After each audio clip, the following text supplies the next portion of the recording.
नमस्कार दोस्तों, कैसे हैं आप सब। मैं डॉक्टर सोनवीर सिंह, राजकीय पॉलिटेक्निक जानसठ मुजफ्फरनगर से आज के सेशन में आप सभी का स्वागत करता हूं। दोस्तों, एनर्जी कंजर्वेशन विषय के अंतर्गत हम chapter 8 waste heat recovery and cogeneration हम अध्ययन कर रहे थे, जिसमें लास्ट सेशन में हमने वेस्ट हीट क्या होता है और वेस्ट हीट रिकवरी हम कैसे करते हैं, ये हमने अध्ययन किया था। आज के सेशन में हम इसी waste heat recovery and cogeneration को कंटिन्यू करेंगे। सो नाउ हमने लास्ट सेशन में ये देखा कि what is the waste heat, अपशिष्ट क्या होता है और अपशिष्ट की पुनः प्राप्ति हम कैसे कर सकते हैं, ही वेस्ट हीट की रिकवरी हम कैसे कर सकते हैं। आज के सेशन में हम देखेंगे बेनिफिट्स ऑफ वेस्ट हीट। अगर हम अपशिष्ट ऊष्मा को पुनर्प्राप्त करते हैं तो उससे हमें क्या लाभ होते हैं। तो benefits of waste heat recovery, fine. So benefits of waste heat recovery,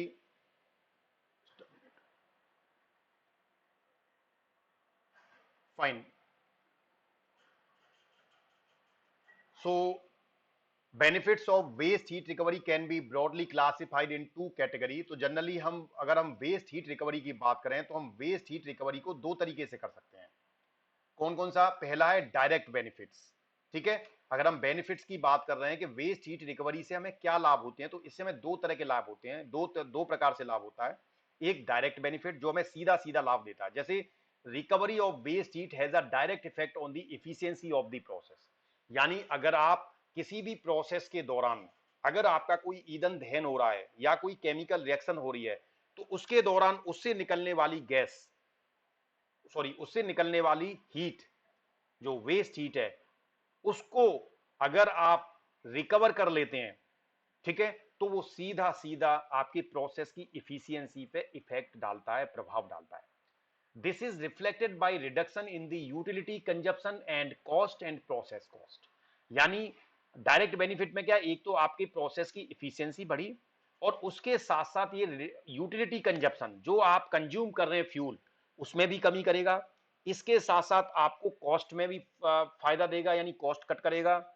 and इसके साथ साथ जो ओवरऑल प्रोसेस कॉस्ट है उसका जो है उसमें कट होगा, यानी कि वो प्रोसेस कम होगी। तो that means in terms of efficiency, in terms of power consumption और इन टर्म्स ऑफ मनी और मॉनिटरी गेन। तो तीनों तरह से आपको लाभ हो रहा है, आपके सिस्टम की दक्षता बढ़ रही है, पावर कंजप्शन कम हो रहा है और आपकी कॉस्ट भी कम हो रही है। इनडायरेक्ट बेनिफिट में क्या है, जो सीधे तौर पर फायदा नहीं होता लेकिन इनडायरेक्ट वे में फायदा, ये तो वो फायदा है जो सीधे सीधे आपको डायरेक्ट मिल रहा है। इनडायरेक्ट में क्या है, a number of toxic combustible waste such as carbon monoxide gas, sour gas, carbon black off gas, oil sludge, acrylonitrile and other plastic chemicals etcetera. यानी कि सीधा सीधा जो जो आपको इनडायरेक्ट जो फायदा हो रहा है, सीधे तौर पर जो फायदा नहीं है लेकिन फायदा है, वो क्या है कि आपके इस दहन के बाद जो हीट जो निकलती है उससे जो टॉक्सिक होते हैं, जो नुकसानदायक हार्मफुल चीजें होती है जो कि आपके पर्यावरण में जाती हैं, उनको आप रोक पाते हैं। जैसे कार्बन मोनोऑक्साइड है, ठीक है, सोर गैस है, कार्बन ब्लैक ऑफ गैसेस हैं, ऑयल स्लज है, ठीक है। तो ये सारे जो केमिकल्स हैं, ये जब एनवायरमेंट में जाते हैं तो वहां पर जो है उसको नुकसान देते हैं। So releasing to the atmosphere if when burnt in the incinerator serve dual purpose, that is recover heat and reduce the environmental pollution level। तो ऑब्वियस सी बात है, जब ये जो गैसेस इससे निकल रही हैं जो हीट की फॉर्म में, वो जब आपके पर्यावरण में जाती हैं तो वहां पर बहुत ज्यादा नुकसान करती हैं। ये हम शुरू में भी हमने जहां ग्रीन हाउस गैस एमिशन देखा था, वहां पर हमने इसे बहुत अच्छे से पढ़ा था।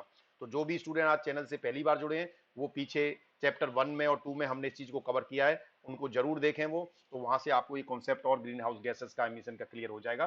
तो वहां पर इन गैसेस के निकलने से हमारी एनवायरमेंट को भी नुकसानदायक होता है। तो एक तरह से अगर आप उस वेस्ट हीट को दोबारा से यूज कर लेते हैं और उसे पर्यावरण में जाने से रोक देते हैं, तो आप पर्यावरण के लिए भी एक अच्छा काम कर रहे हैं। तो वो एक इनडायरेक्ट जो बेनिफिट जो है वो मिलता है हमें। दूसरा क्या है, reduction in equipment size. Waste heat recovery reduces the fuel consumption. यानी जब आप वेस्ट हीट की रिकवरी कर लेते हैं तो एक तो आपका फ्यूल कंजप्शन कम हो जाता है, which leads to reduction in the fuel gas produced.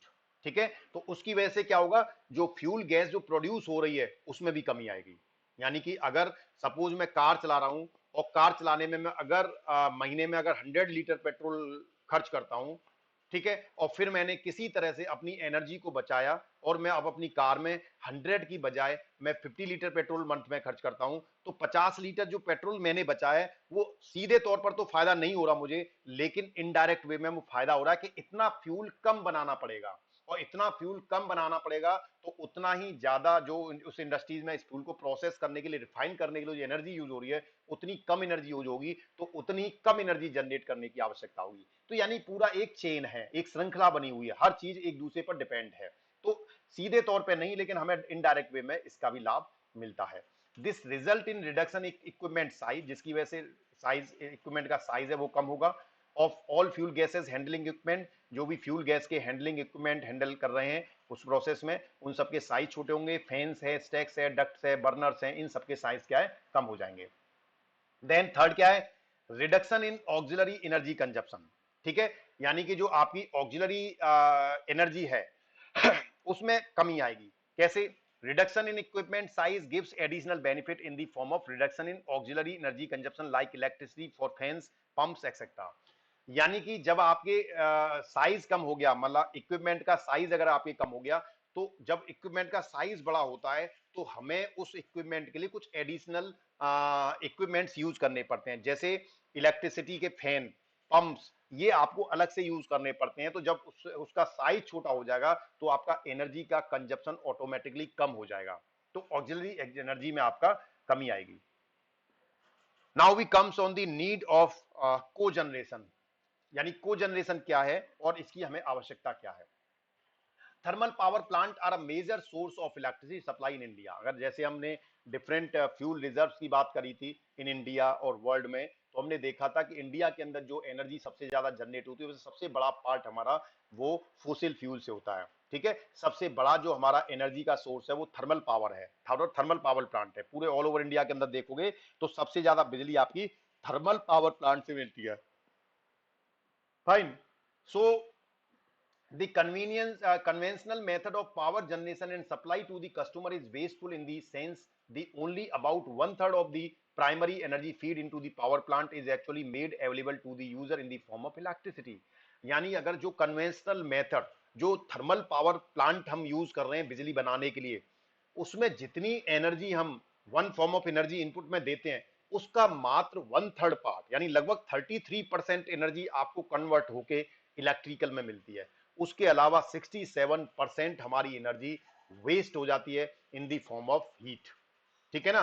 तो जो हमारा कन्वेंशनल मेथड है, जो पारंपरिक मेथड है हमारे, उस जो थर्मल पावर प्लांट हैं उनमें हमें मात्र 33% इफिशियंसी ही मिलती है।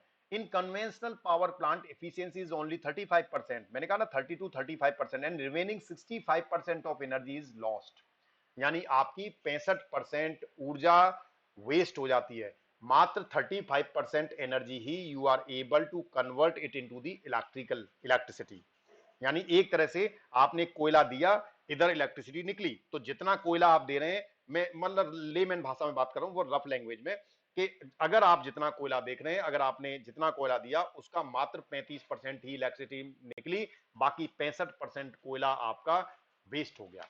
Fine, this is the problem with the plant. अब देखें, एक ये हमारा एक थर्मल पावर प्लांट है।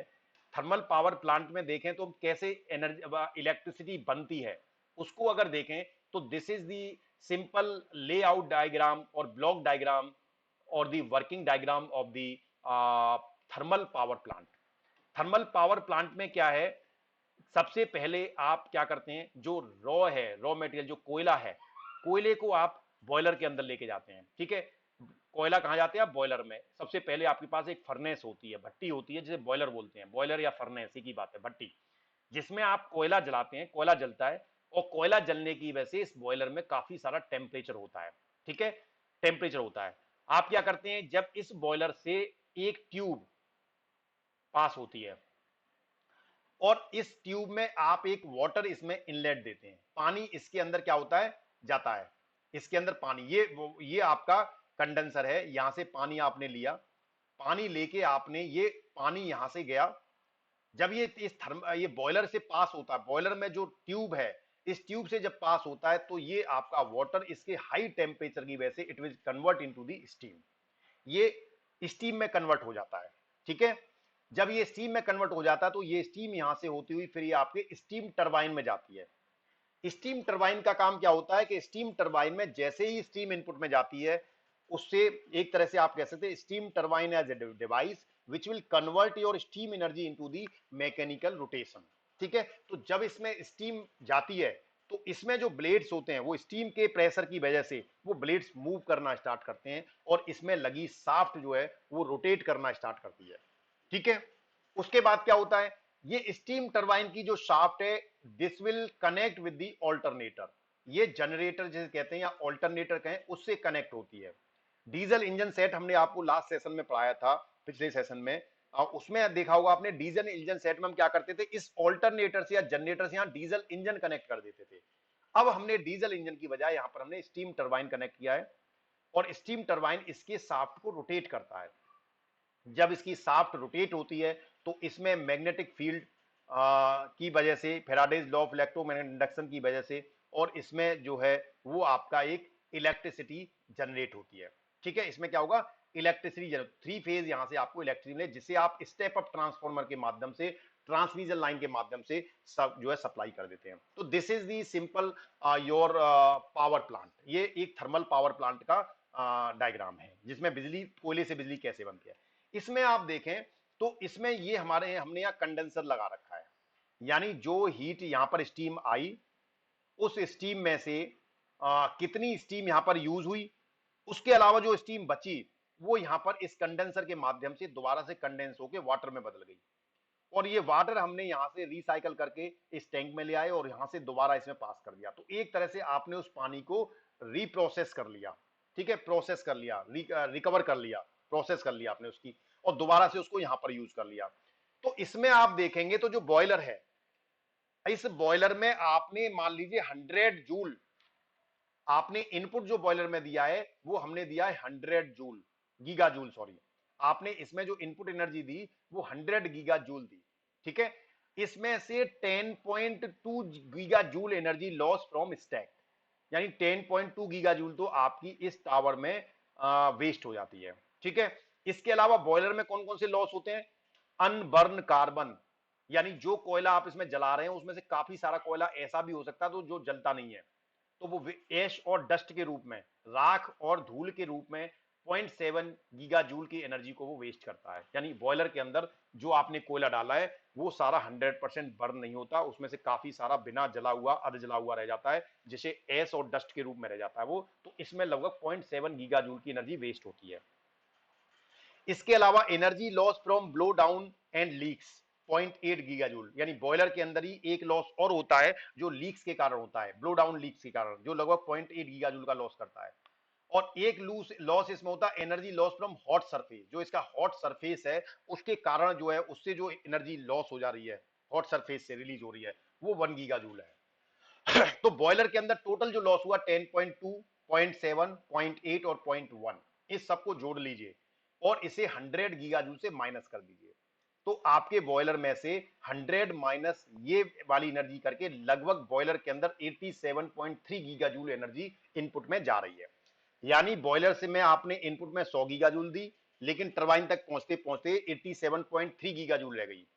ठीक है, उसके बाद जब आप इससे आउटपुट निकालते हैं, ठीक है, अब energy loss from cooling tower, इसमें जो कूलिंग टावर है यहां पर, यानी इसको जो कूलिंग टावर करेगा, इस कूलिंग टावर में जो एनर्जी है, यहां से देखिए, यहां से कोल आ रहा है, आपके जो बॉयलर में जा रहा है, ये कन्वेयर बेल्ट के माध्यम से ये आता है, ये कोल है यहां से, तो ये कूलिंग टावर है आपका जो आपके वेस्ट को यहां पर कूल कर रहा है, इस स्टीम को, इसमें लगभग 48.3 गीगा जूल एनर्जी इसमें वेस्ट हो जाती है।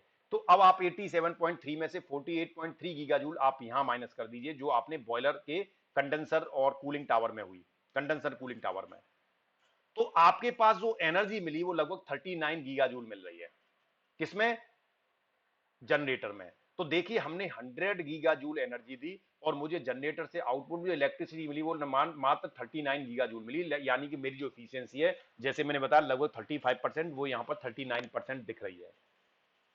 सो this is the basically a wastage. ये वेस्ट है, तो हमें जरूरत रिकवरी की क्यों है? कि आप देखिए इस लगभग 67% हमारी जो ऊर्जा है वो हमारी वेस्ट हो रही है। तो अगर हम इसको रिकवर कर पाए तो ये हमारे लिए बहुत लाभदायक होता है। Now we comes on the principle of cogeneration. तो हमें ये तो पता लग गया कि कोजनरेशन की आवश्यकता क्या है। अब हम देखते हैं प्रिंसिपल ऑफ कोजनरेशन। कोजनरेशन का सिद्धांत क्या है?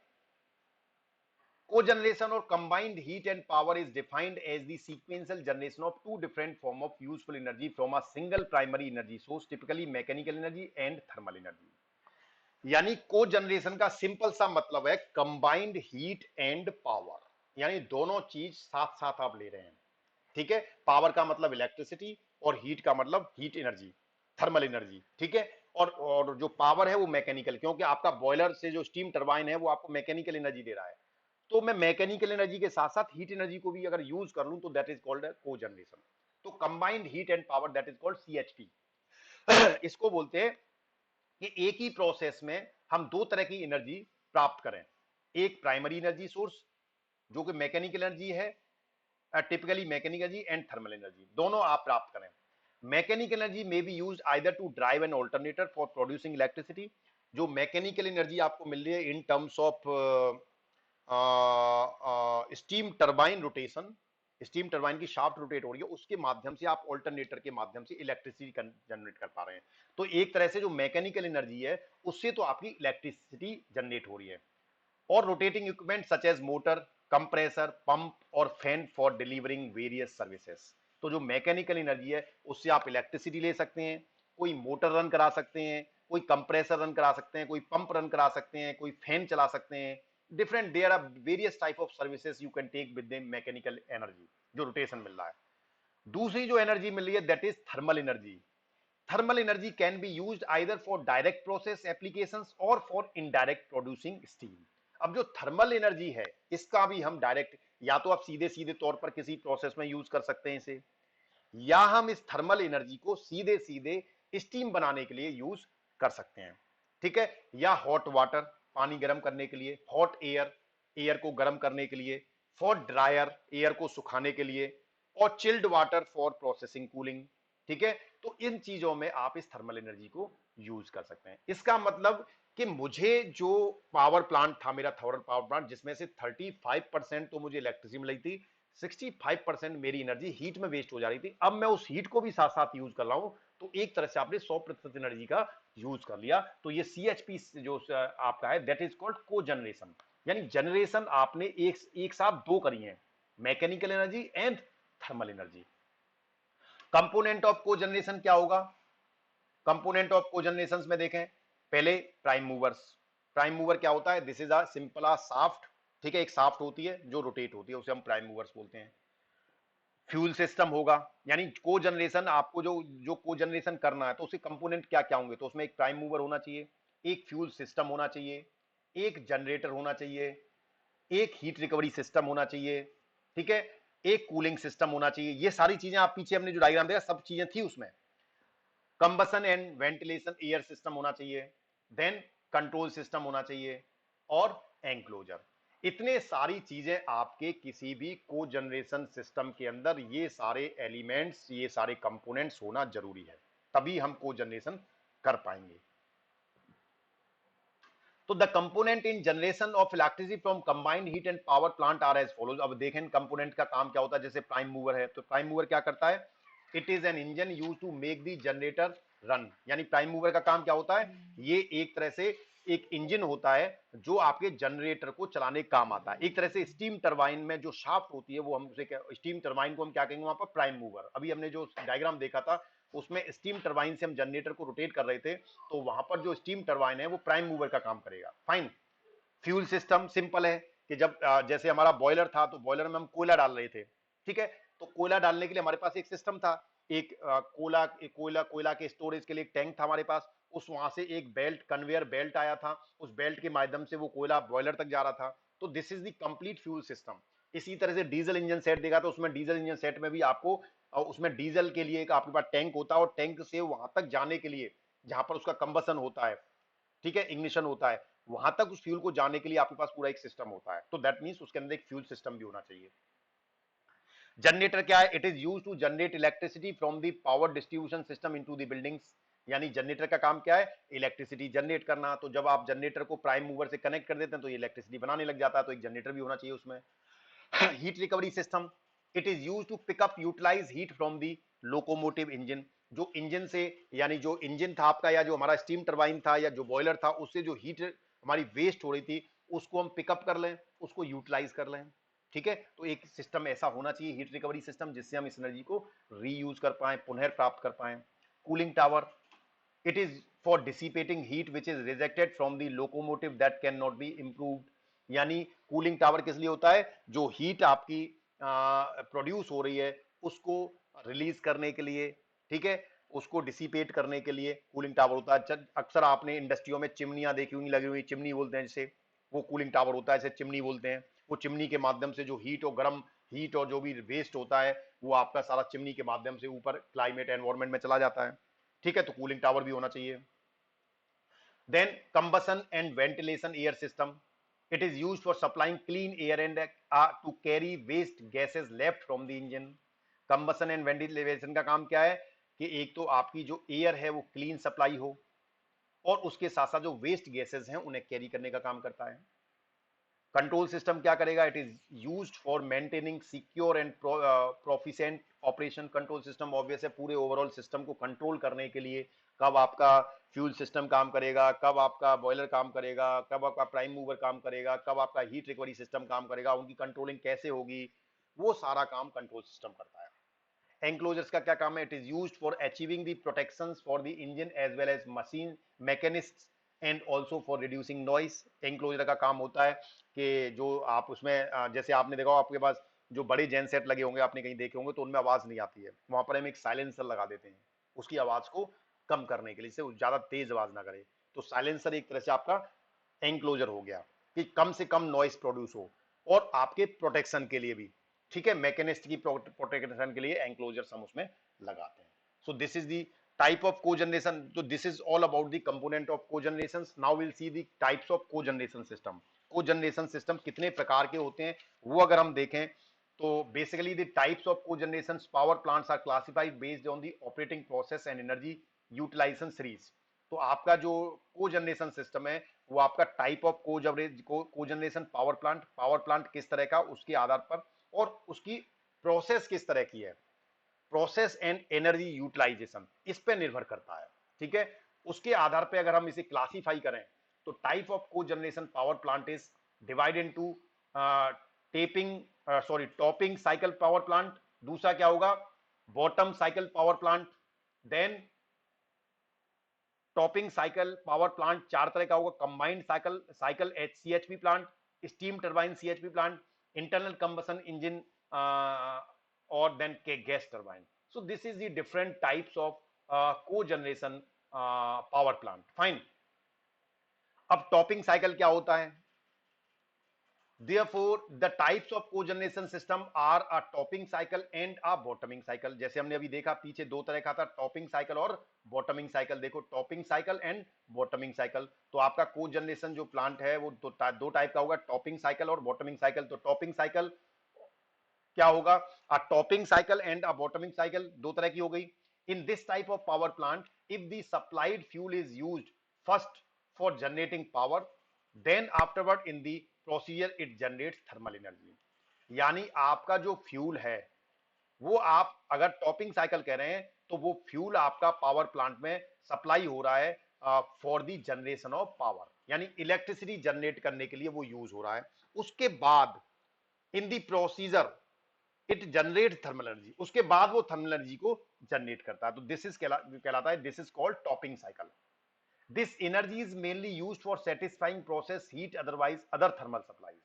ठीक है, तो जो एनर्जी आपको बाद में मिलती है हीट एनर्जी, उसको हम सेटिस्फाइंग प्रोसेस या प्रोसेस हीट या किसी और सप्लाई में हम उसे यूज कर लेते हैं। This type of cogeneration is the most popular as well as the widely used cogeneration system. यानी आपकी टॉपिंग साइकिल जो आपका जनरेशन है, कोजनरेशन है, वो सबसे ज्यादा यूज की जाती है। इसमें पहले इलेक्ट्रिसिटी बनती है, उसके बाद थर्मल एनर्जी बनती है टॉपिंग साइकिल में। ठीक है, पहले power then heat. A topping cycle power plant are basically classified into 4 types. अभी हमने पीछे देखे थे टॉपिंग साइकिल फिर आपका 4 तरह का होता है. इसे we will continue in the next session. So thank you very much. Thanks for your patience. जो भी स्टूडेंट आज चैनल से पहली बार जुड़े हैं उनसे निवेदन है कृपया चैनल को सब्सक्राइब कर लीजिए और नीचे बने बेल आइकन को क्लिक कर लीजिए जिससे आपको लेटेस्ट अपडेट्स और नोटिफिकेशंस प्राप्त होते रहें. इसको हम टॉपिंग साइकिल और बॉटमिंग साइकिल इस सेशन को हम नेक्स्ट सेशन में कंटिन्यू करेंगे. Thank you very much.